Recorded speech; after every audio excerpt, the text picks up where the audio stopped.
going on YouTube? It's your boy King Gabe here again, and that I've informed you about what's possibly coming up with Yumiko.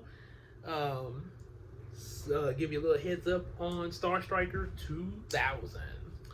One reason I put the 2000 on it because I have a Star Striker series with 6 issues in it.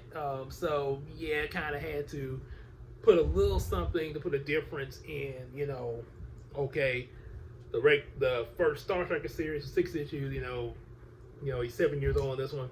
This one, Star Striker, aka Samuel Lee Princeton, is a middle schooler, and it's he's still the Shreveport defender, but we got a little bit more into his beginning.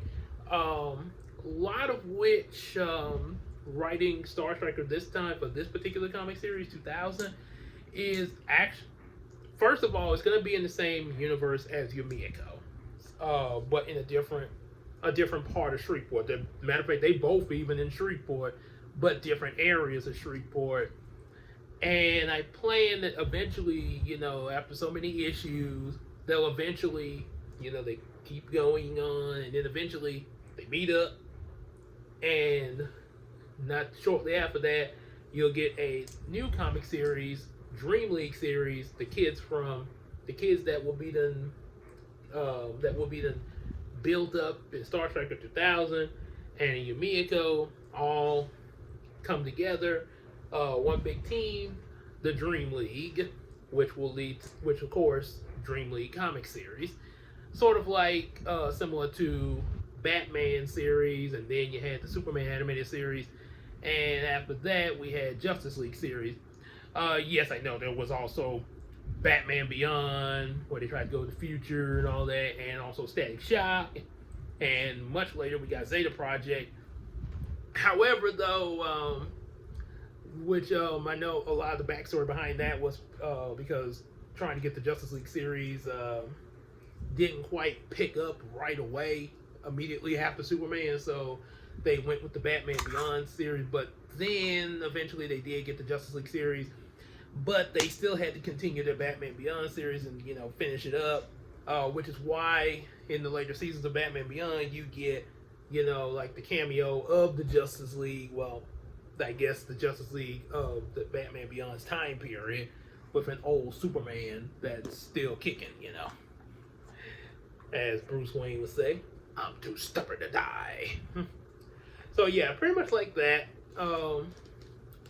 Speaking of with Static Shock, and I did a video about that on my other channel about the possibilities of a reboot Static Shock series.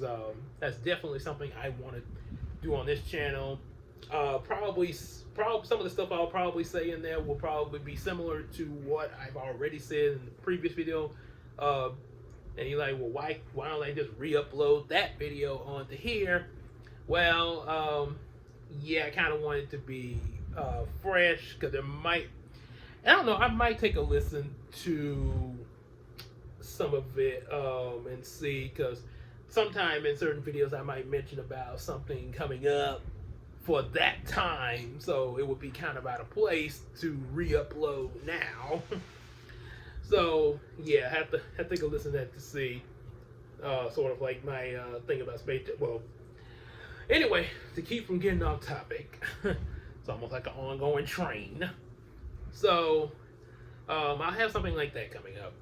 So thing is, speaking of Static Shock was the inspiration for Star Striker back in 2004. That was actually the first time I wrote stories about that I came up with Star Striker and wrote stories about him. So a lot of what you'll see in the Star Striker series, Star Striker 2000, will be having a lot of references to what I wrote back in 2004. Also with some elements of this series that I will be reading soon in the Storytime Live when I start back to doing it, Heroes of Dreams, that also has Star Striker in it, started writing that in 2011, leading into 2012. and also a little bit from the not too long ago Star Trek series that I started writing in 2017. So yeah, but a lot of stuff will be drawn from the '04 Star Striker writings. Um, only difference is it would be more like the later Star Striker iterations where he actually is a kid. Again, 11 years old. So he's kind of in the middle of what he was in '04 and the later series. Later iterations kind of had him in elementary, ranging from 7 to 8. The '04 series had him as a teenager because, like I said, he was inspired by Static Shock, and when watching Static Shock, he was a teenager, and at the same time, I was a teenager, so kind of made sense, you know. So anyway, so with what's coming up with Star Trek 2000, um, the series would actually start off, and I did write some of it down, but I got to go back and redo. It's just a few pages though, so it's not too much to redo. You know, something different came to my mind. You know, so what I officially have planned, so I can go back and listen to this video, is that it'll start off where Samuel's sister Shelia has these two girls with her that she's babysitting. Takes them out to the park. The two girls are named Jamie and Johnny, which are Johnny is actually was at I don't know if anybody y'all noticed that was in the Star Trek 2000 promo that I had, where I had a picture of the possibilities of a Striker verse, sort of like a Spider Verse, and there was the image of a small girl in there that had a pink shirt, a cape, and a little skirt there, and that was pretty much it. That was Super Johnny. So Johnny, who would become Super Johnny, so that's kind of a way of bringing her in there for the possibilities of that Striker verse. The ideal behind Johnny was actually based off when I saw Enter the Spider-Verse movie. The girl Penny, who had the big spider mecha, would be like the manga anime spider, I guess anime Spider Woman or girl, but she was like the anime version of it, like hiya, konnichiwa. Had the robot and they doing all the poses and stuff. It was really cool though, by the way. It was really cool to see. So yeah, so that was kind of what I base her on. She's not Japanese, like Johnny, but like Penny, but Johnny is really adorable, being a really small kid. Probably gonna be at least about 5 years old, and also her friend Jamie. So Shelia takes them out to the park, and while they're out, they want to rush over to the basketball court and play basketball. But a few older guys are out there. A few other teenagers. And by the way, Shelia is a teenager. Just she's still a teenager in this one. 16. That way she can be able to drive and stuff like that. We run into some other teenagers out there on the basketball court. Derek, Zach, and Gilbert. Derek would actually, back in the '04 series, become Octobraid. And that's what's going to happen in this series. Like I say, drawing ideas from 2004. And what the heck is Octobraid, you thinking? Octobraid is Derek. This is the octopus mutant that Derek becomes, with the ability of having these half octopus, half human, but his tentacles, his braids are able to change into tentacles there. No, that sounds kind of weird, but I'm about to get to how this is going to happen for the series, and whether you think, well, you might think it makes sense, you might not, but in a way, it kind of will. I mean, it's gonna get kind of weird, it's a a lot of, I mean, you're dealing with mutants and fictional stuff, so I mean, of course, there's going to be a little weirdness. So, deal with it. I just kidding. So, anyway, then you got Gilbert and Zach. In my Heroes of Dream series, they were first. Was the first time I mentioned those two characters. They were two characters. They were kids in the Heroes of Dream series that turned into a mutant pig. Gilbert became the mutant pig, more warthog, named Puma, and Zach became a mutant rat named Racker. So, but in this case, they're going to be teenagers, and they still will become their mutant form. So, but they're not mutants yet. So you see them out on the basketball court, and they sort of pick at the girls, like, "Hey, this is our court. We the big boys. Y'all stay off our court." Blah blah blah blah blah. Then Star Striker shows up to defend them, and also challenges them to a basketball game 1-on-1 with Derek, and of course, obviously wins. This is because in this series, I am basing Star Striker off one of my cousins, who is also a really big really big into basketball. They're sort of like Will Smith style basketball almost there. Or I guess you could say more, I guess, Shaq, Michael Jordan type of thing, yeah. And plus, he's real tall, too. He's actually younger than me, but he's real tall, though. You wouldn't believe it by the height there. But yeah, he's real big with basketball, so that's what I'm basing Samuel, a.k.a. Star Striker, off of. And also, he's really athletic, which is why he's able to be as agile as he is in battle. One thing about it, Star Striker does not have his powers yet, so that pretty much is his way of defeating these guys in this opening scene of issue 1. So you get so the girls are able to play basketball and stuff. Then later, there's going to be some scientists, which are actually some of Samuel's uncles and aunts, that are out investigating some of these phenomenons going on in the sky, similar to what Jane and her crew were doing in the first Thor movie when they first time they found Thor. He fell out the sky and everything. So they're analyzing these. Later that night in the issue, Derek is actually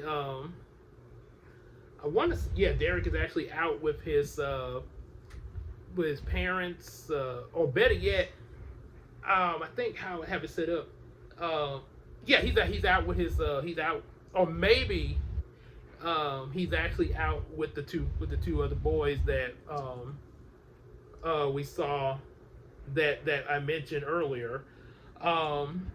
Still where I'll be more for sure when I actually start writing it. But anyway, they're out. His parents are also out, and they're all performing bank robbery heists. Star Striker manages to intercept one of them, or possibly one or all of them. And during their fight and everything, the phenomenon that was going on in the sky, all of a sudden these lights come shooting out the sky, like shooting stars. Everybody's hit. A lot of people are hit in this area and also in other areas. Then we end on a cliffhanger. Issue 2 picks up. Samuel wakes up in his home, sort of similar to he wakes up and discovers he has powers, the power to fire cosmic stars from his hand and everything, and also manipulate cosmic stars. He can act sort of similar to Green Lantern with his power ring, how he could control light energy and make it into constructs and stuff. Samuel can do that same thing with the stars and stuff, with starlight energy. Also, it grants him super speed as well as flight. And that's kind of similar to what happened to Virgil when he became Static Shock, except in his case it was Bang Baby Gas, as they called it, that happened at the docks all in one episode there. In this case, it's he doesn't get the powers till issue 2 at the very beginning of it, after what happens at the end of issue 1. And a lot of that due because you get to see him in action as Star Striker before he even has any powers, already doing his thing, Sort of like the opening of Darkwing Duck, bringing in some criminals there. Another group of dastardly delinquents deposited on your doorstep, courtesy of Darkwing Duck. That's two words, not one. Both capitalized here. Here's my card. If the numbers on, if the picture 2x4, if the picture gets a little loud, he doesn't mean no numbers on the card. All that little stuff. So yeah, he gets his powers and everything. And the first villain that that he encounters as Star Striker with his powers is more than likely going to be Octobraid. Originally in 2004, it was Arcturus, aka Anthony Westwood, who I imagine having the voice of Ebon. Imagine Ebon as an octopus mutant with tentacles coming out his back. And he was robbing a Johnny's Pizza, and him and Star Striker had their first battle. In this case, a pizza parlor robbery would probably still be involved, but it would be Octobraid this time, because I feel like it would make a little more sense than Arcturus doing it, since Octobraid is going to be kind of a little wacky there. So it'll have this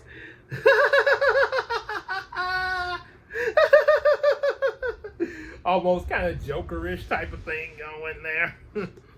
Like a certain someone who does the Joker. Especially the Affleck Joker.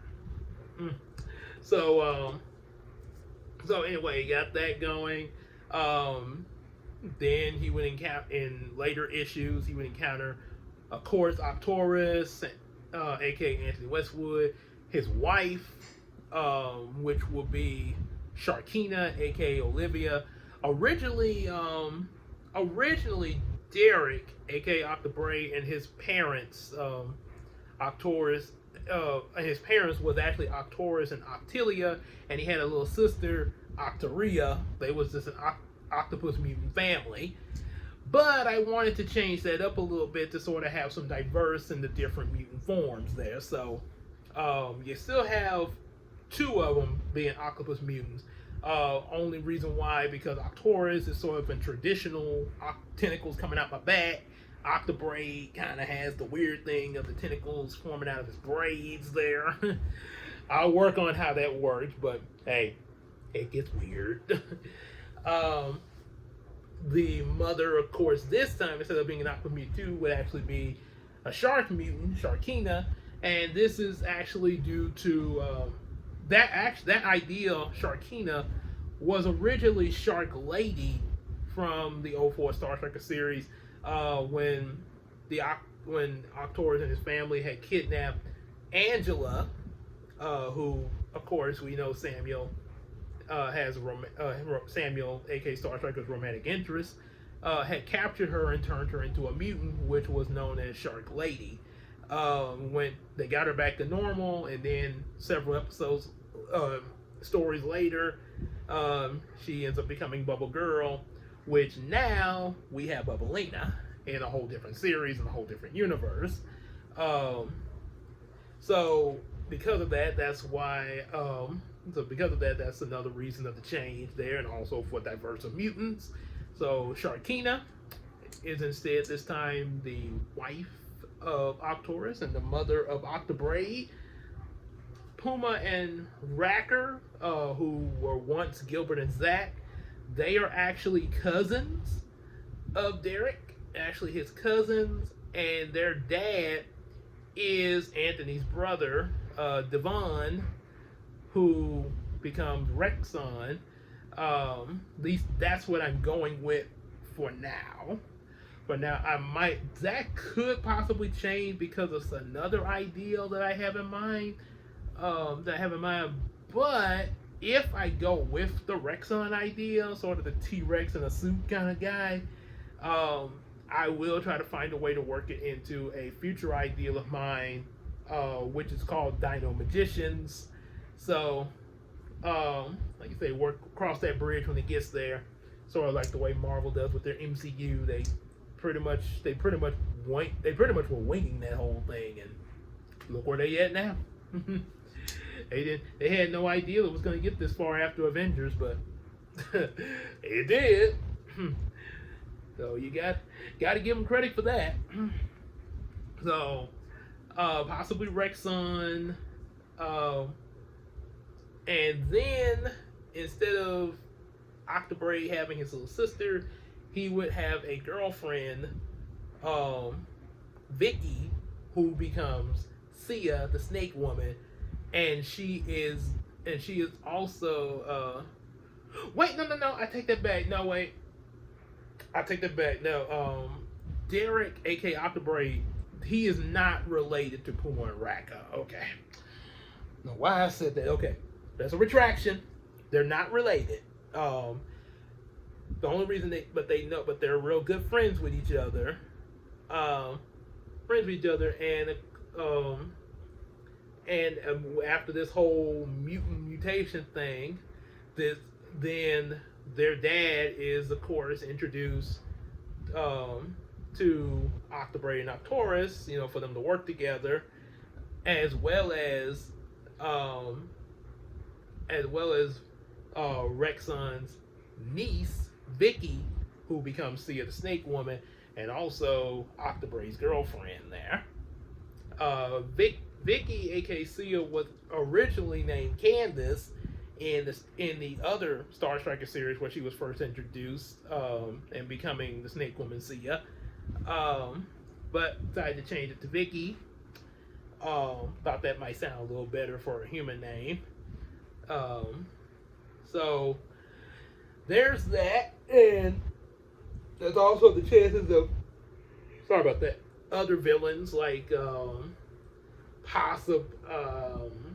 might Ice Squid. That was an idea back in '04, but I kind of feel like I need to have a better name with that. But again, that's a maybe there. That's a maybe on Ice Squid.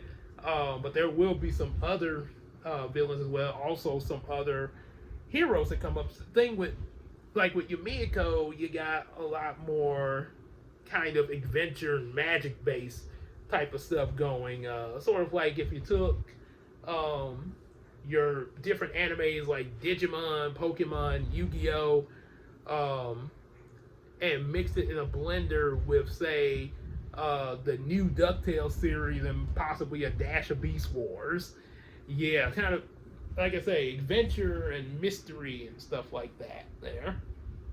So that's how a lot of the Billip and Yumiko goes, and the stories that go into it, with involving that, magicians and warriors and plush toys. With Star Striker, you get a lot of things basically superhero related. In a way, Yumiko is like the DuckTales of Miracle Comics, or Star Striker is like the Darkwing Duck, even though it's more so based off Static Shock. But yeah, definitely superhero based, because Star Striker himself, as well as other characters that will come up superhero based as well. Definitely going to be Brian Robinson, Samuel's best friend.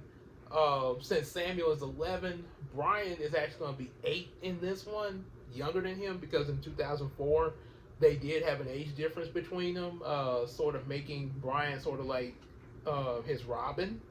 Of course, the hero persona that Brian takes up is Target, which is sort of a tech type superhero, different gadgets and stuff like that. So yeah, your go-to guy for technology and stuff like that. Also, speaking of technology, there is a thing of, along with how Yumiko mentions about, the power of imagination and magic through that, another thing called magic tech, which would be a thing in both series since they're in the same universe, that would get a build up in both series. Then you're gonna have, originally in '04 Star Trek series and in Heroes of Dreams, Sword Girl was usually introduced, fighting alongside Star Striker and Target after meeting them. But seeing as how we got Julie Yukoshi over in Yumiko series, and Julie Yukoshi is the one that becomes Sword Girl, especially with a different way of doing it. In her place in the Star Striker series, we will have a different character who is an archer called Sakura, which is probably going to be donning a weapon known as the Tiger Bow. Thus, the name possibly Tiger Bow or Tiger Archer. I'm still working on that, but yeah, it definitely will be an archer. She definitely will be an archer there, and she's kind of gonna have this no nonsense type of personality, sort of like Rika and Digimon Tamers. So yeah, you probably get possibly when she first pops up in the Star Striker series, she might possibly be going up against Star Striker first time meeting, then sort of that whole going from them going against each other to having to work together type of thing. Pretty much similar to the way Sword Girl was back in 2004, but under different reasons there, because she had lost her parents and was mad with the world type of thing. But obviously that storyline years later now would not I strongly do not see that working now, because it wasn't really, because to be honest, it was not really, well, me and Case just sort of thought of things and ran the back and we were younger, our story ideals and stuff weren't quite as strong, this sort of thought, and then plus, basically role playing a lot of stuff, so a lot of our stuff outside of role playing wasn't that strong. So you're gonna have that coming up. There's gonna be heroes like the Stormbirds, with Joltwing of Lightning, Falkina of Wind, and I would say not sure what I call the third one, but he has the power of probably maybe Ice Hawk, like blizzards and stuff like that. Henceforth, why they're called the Stormbirds. And the introduction also appearance from some comic book heroes that they read about, like Food Cat and Food Bear. I know in a certain review they were because of the way they looked in the first Star Trek book. First thing they were compared to was, "I'm Food Cat and I love a well-balanced meal. Exquisite!" Cool Cat saves the kids because of the orangeness. Even though originally Food Cat was actually a superhero that was inspired to me by Garfield. When Garfield dressed up like the Caped Avenger, and was trying to get Odie to dress up as a sidekick, and then Odie ended up having a costume better than Garfield. The sidekick never dresses up better than the hero. Well, Garfield, it's kind of hard not to do that. All you wearing is just a cape. I'm just saying, buddy. I just call it like I see it. Yep. Okay. Okay. Reading something on the phone. So anyway, so yeah, you'll have Food Cat and Food Bear. There's a possibility that they might decide that after their appearance for a while, they might end up, because they see how serious things are with the enemies and stuff like that, that they might change up. The thing with Food Cat and Food Bear, they protected Neura City, and they used food weapon. Their arsenal of gadgets was food based.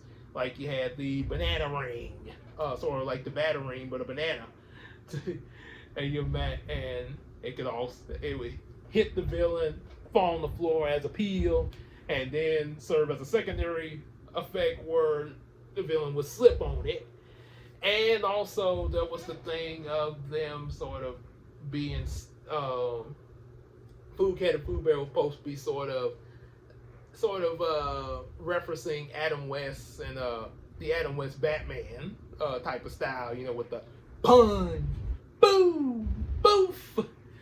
So when you throw a banana ring, bam, whoa, slip, thud, a banana cream pie, splat. So it was intended to be pretty goofy, yeah.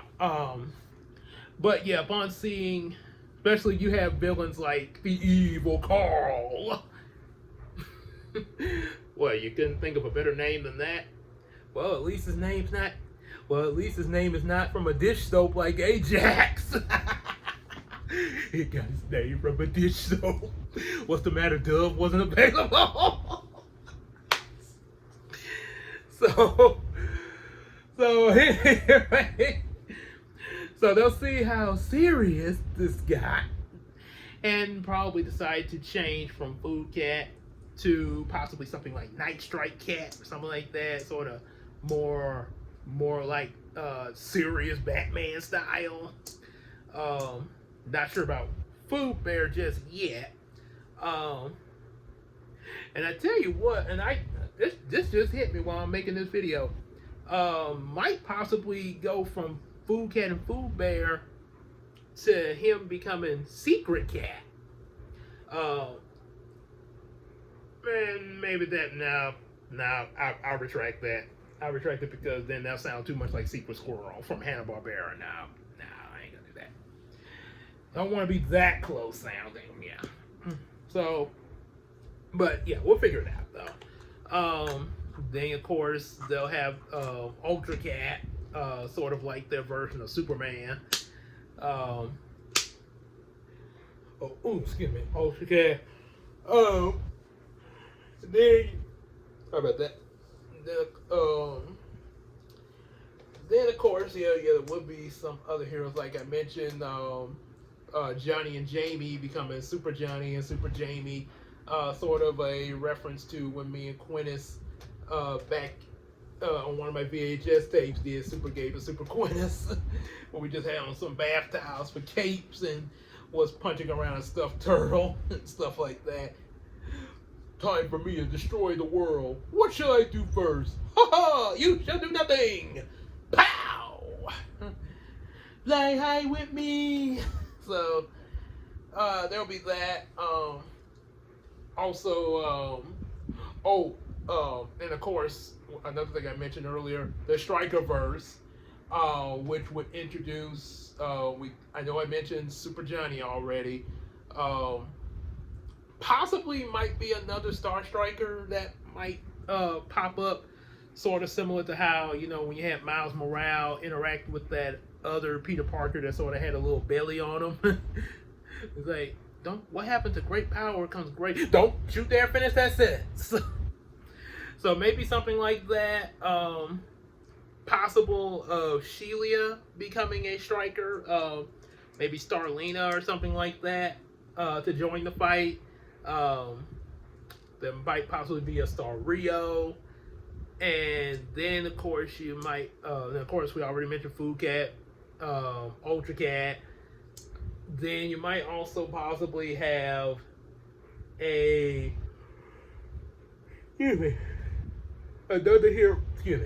another hero known as the Squirrel Avenger.